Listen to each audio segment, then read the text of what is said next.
Good morning, good evening, good afternoon, or whatever time you are watching. Welcome back to my YouTube channel. Excuse the way that I look. Honestly, you're not gonna see me looking cute every single day on these vlogs. Like, I'm just trying to get these vlogs out as much as possible because I'm really trying to push this Vlogmas. Let me have some glass of water because, guys, yes, she's at South Africa. It is hot.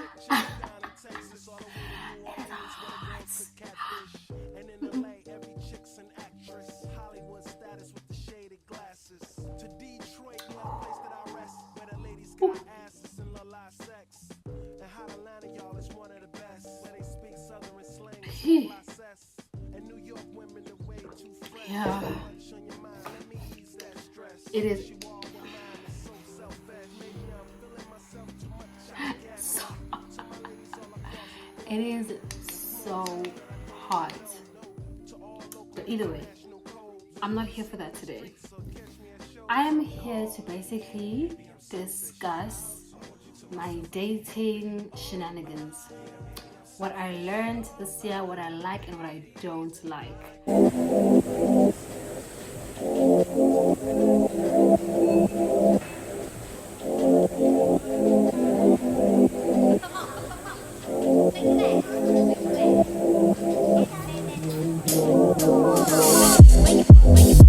Started off the year not knowing what I want in a relationship. And this came out of like an open conversation I was having with like a couple of my friends. And I just said, I actually don't think I know what I want. Like, I think I have an idea in my head of what kind of relationship I'd like to have, but I don't know what I want. So one of my friends was like, I think you don't know what you want because you haven't dated. You haven't gotten to know yourself within the dating field, what you like, what you don't like, what you're willing to look over and what you're not willing to look over. So maybe you should just get out there, you know, get into the dating scene, see what you like and what you don't like. And this is what I came up with. I even wrote some notes because I was like, I need to be clear, in case someone is watching. Clear, understand? So first things first, I don't like 50-50. Cut me out. I don't like 50-50. Like, I was dating this one guy, and he kept just emphasizing this whole, not dating, let me say we were talking, yes. Let's use that language. We were talking and he kept emphasizing this whole 50-50 thing. Even down to dates. On our first date, we went 50-50.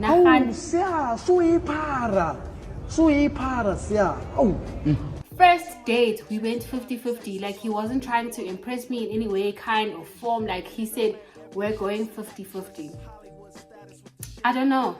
I think it's because he got disappointed in his last talking stage or dating or situationship. I don't know. But I think he was disappointed, and now he's like, I'm not doing this whole, you know, I'm gonna sponsor you and all of that.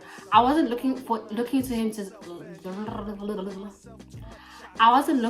to sponsor me, but I expected you to pay for the first date. I mean, what do you think I am?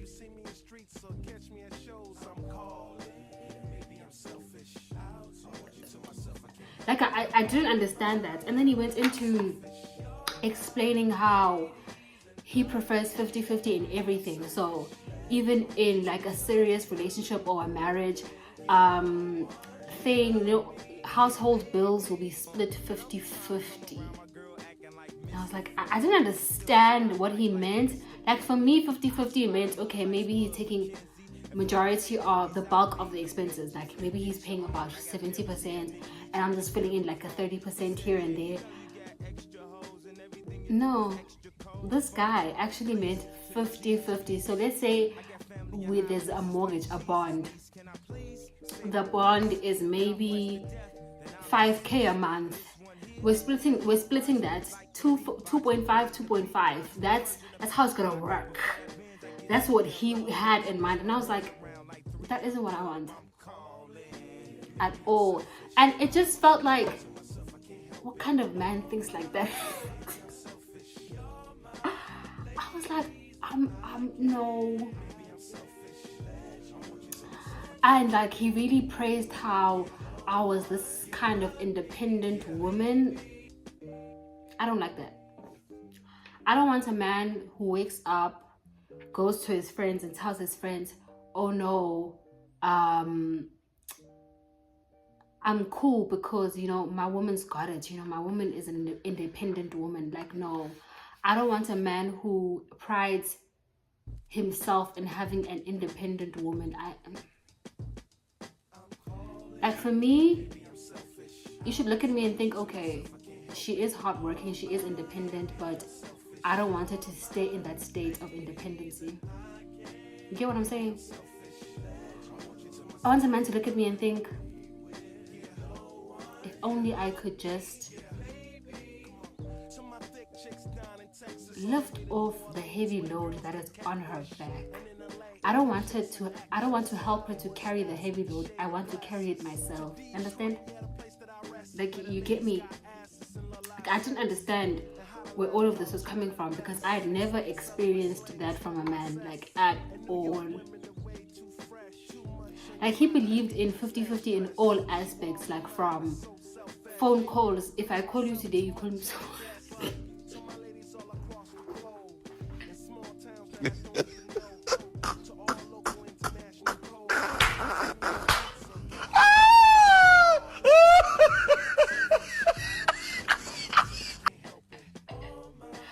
If I call you today, you call me tomorrow. If I do this, you do that. I mean, I understand reciprocity, but with him, I felt like it was a tit for tat. You don't do, I don't do. If you did it, like, it felt like, like,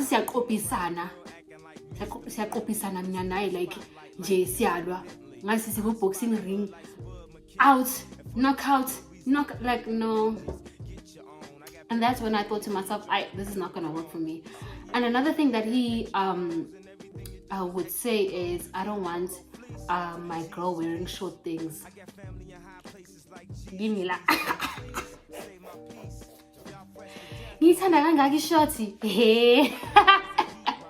and I remember telling him, because he hasn't mean he short.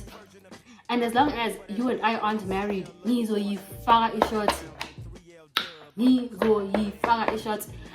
always see when what do you think about it and how does it make you feel? Because we're not married, number one, and two, what makes you think you have the right to tell me how to dress? Like, I don't understand. I was also watching, I came across this episode on, what's it called? Senkatere. Is it a reality show? I think a dating reality show. And this 19-year-old boy said, I don't want my girlfriend wearing short things. And the girlfriend is also 19, mind you. And I'm just like, are you mad? Like, these people are kids. This guy's like, no, I don't want my woman wearing short things. You must wear long skirts. To the men watching this, what makes you think you can tell me how to dress? What makes you think? Like,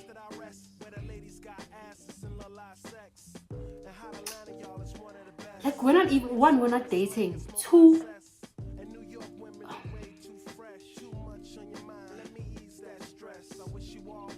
you're not even my husband. You're not even my husband. You open your mouth. That shocked me. That shocked me, Jay. Shocked me.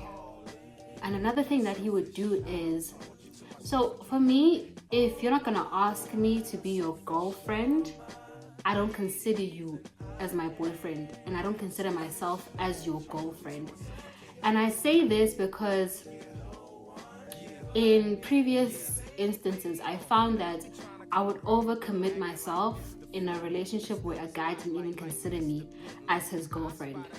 So if we're just talking and going out on dates and whatever, and you don't ask me to be your girlfriend, nah, I just see it as, you know what, he's my talking stage.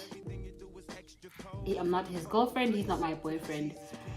And I say this to protect myself and my heart, because I feel like if you're not gonna acknowledge how you feel towards me, and you're not gonna tell me what you're feeling and what you want from me, then I'm not gonna do anything. I'll just, because I don't want to commit myself for a year, 8 months, 9 months, and then you come and ask me, oh, so why don't you have a boyfriend? I came across a similar kind of TikTok video. I said, see, this is what I don't want. For me, it's you acknowledging that actually I want you to be in my life. I want you to be my girlfriend. I want you to be my girlfriend. That, for me, that's it. You're acknowledging, and now it's up to me to either go forth or end things here. That's what it is for me. Just protecting my heart. I mean, this thing would, like, whenever I'd say all of this, he had this attitude where he'd say, who do you think you are?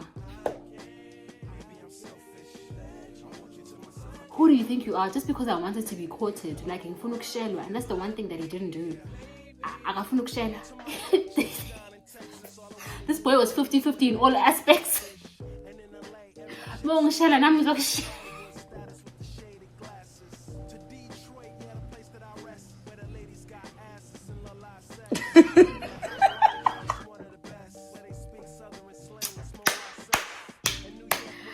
I will never forget this one ever in my life.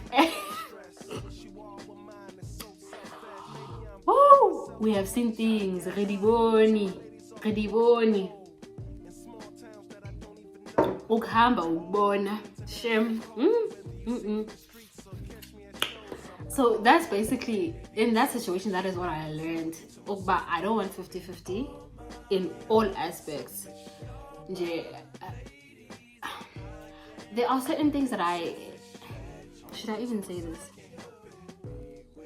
But either way, let's end it there. I don't want 50-50 and I don't like it. No. So next, this is another situationship a talking stage that I was in. So in this talking stage, I learned, so there were very good things and bad things that happened, right? So in all of this, I got some good aspects, some good lessons, and a lesson can never be bad. But I think there were certain things that he would do that raised my standards for the next person, really. And there were certain things that he would do that were kind of just icky, kind of icky. But this is what I learned in that situationship. I don't want a boy who's accessible to everyone. Every girl has this guy's number.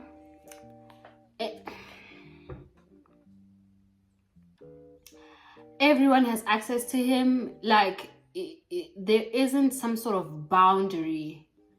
And acknowledging that actually I have a girlfriend. I wasn't his girlfriend, but you get my drift. If I didn't kind of backtrack, then I was going to have to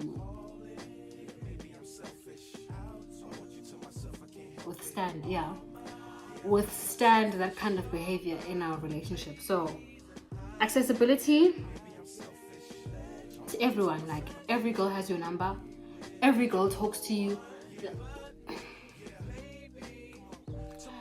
And this is not from other girls. Like, I see it with you. You literally post every conversation that you have with every girl.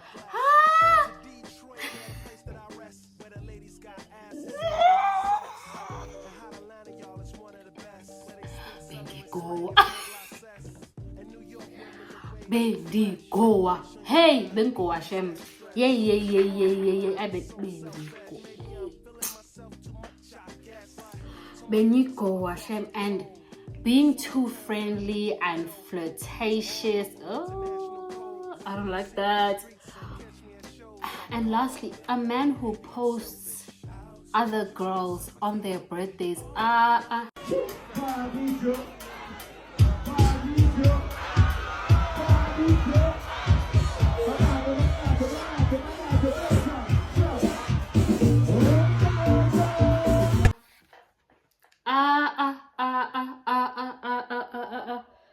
Aibo. Every girl, when is their birthday? Post. And when you go through his Instagram following, girls, if he opens his phone now and he goes to his Instagram, the stories you will see, girls. That's like most of his following. Amantombazana. I don't want that. Even if you're a fine boy, like listen, I love a fine boy, but still, nestima, nesmilo. Understand what I'm saying? Like that guy, what's his name? Aaron Pierre. I'll put his picture over here if you guys don't recognize. But Aaron Pierre, he gives me, I'm a fine boy, but nginesidima, ismilo, isithunzi, nginaso. He gives me that. That's the kind of fine boy I want. I don't want a man who is accessible to everyone. I'll be walking down the street. Hey, I was talking to her. Hey. No. Like, not everyone should have access to you like that. That's just me. And also, just for him, Jay, like, how does that feel? Everyone just has access to you. Everyone has your phone number. People just call you, Jay. Hey, I don't even want everyone having my number. Like, honestly, when my phone rings, I literally look at it for a while and I'm like, who is this? Especially if it's a number that I don't know and obviously it's not saved on my phone. I'm just like, Mjolo, who is this? And look, I'm friendly, but I have boundaries. Like I'm quite particular. I'm quite, because also I found that people take advantage of accessibility and just being kind. And people can tell that you're kind. They just take advantage. So from then I just decided I'm not gonna. Now people need to go through hurdles to get my phone number. But either way, I don't like a man who is too accessible. And then another thing that I really learned from all of this, and these are the good parts. I love a man who pays time and attention. A man who calls, a man who texts. Like morning text every morning is what I would get. Honestly, you know what? It ended in tears, but it was good. I'm not gonna lie. It was a great experience. The good morning texts, the calls, like an hour to 2 hours just on the phone talking every single day. How was your day? Even at some points now, he knew my routine. Like, he'd call me around 8 and be like, oh, are you still busy washing the dishes? And I'll be like, yeah. I enjoyed that. Like, really, you know what? Things did end in tears, but shout out to you, man. Shout out to you. Shout out to you, my dog. My nigga. But either way, time and attention, compliments, support. Like, a person who, when you post a video on your YouTube, he'd basically take the link and post it on his WhatsApp status as well. Like, oh, I love that. Someone would, you know what I'm saying, bruv? Like, someone who's just always on your case. Honestly, I want someone who's obsessed with me. Someone who's always on your case. Like, ungawaphuzi amanzi. Umfana, hello, good morning. Have you eaten? Like, that's what I want. Because I feel like if you're not phoning me or texting me, then you're not thinking about me. Because I'm thinking about you every day. 24/7 and you're not thinking about me? Think about that. That's not normal. It's not normal at all. And another thing that I learned from this entire experience is that I like money. And this is also in the practical sense, like where I could sit down and have a conversation about money. Jay. This doesn't have to be like about buying Birkin bags or anything. Let's have a conversation about money. How much are you making? How can I help you invest? Like, this is also outside of the romantic context. Having conversations with friends like about money. Okay, this is how I save. Oh, I opened this bank account and these are the interest rates and this is how I save. Like, I love having conversations about money. I love money. I love having open conversations about money. Meeting people who are also just open to having conversations about money. People who mention amounts like 100K without like stuttering or like hiding how much money they actually make. Like, I love having those kinds of conversations. I like money. I like having conversations about money. I like making money. I like saving money. I like investing. So I like that. That's what I also learned in this entire situation. I really, really, really am grateful for this talking stage. I'm not gonna lie. It set the standard for me, raised the bar. I'm not gonna lie. You, my nigga. In a platonic sense though, like not like that. You get me? Yeah. So yeah. And the things that I learned are that, you know what? Oh yeah, as I said, like my standards are high and whatever, but also I'm going to continue to love. I'm going to continue to get to know people, to love, to just be. Honestly, like, this whole experience taught me that you don't have to change yourself and being a lover girl just because some guy broke your heart. Like, you don't have to become a bad girl just because some guy broke your heart and you heard that guys actually like bad girls. Like, so I must change who I am just so that I can get male validation. That makes no sense at all. So I learned that I'm going to love, and if I get heartbroken, we heal and we move forward. Here we heal and we move forward. It is what it is. Like, even where I'm going, I'm still gonna get hurt, and we're gonna get hurt, heal and move forward until we find the right one. Until we find the one we'll settle down with, you know, do all of that kind of stuff. But I will continue to love. That's just me. So yeah, thank you so much for staying until the end of this video. If you stayed until the end, comment the water emoji. And yeah, thank you for listening. What did you guys learn about dating this year, or just in general? What did you learn about dating? And so as I was saying, share in the comments, what do you think, what have you learned? And I'll see you guys tomorrow with another vlog. I think I'm gonna take a break at some point. I think within a week I'll take like one day off, because it is getting to me. It is. So one day off in between, and then, you know, just keep rolling it. So yeah guys, see you in the next one. Bye.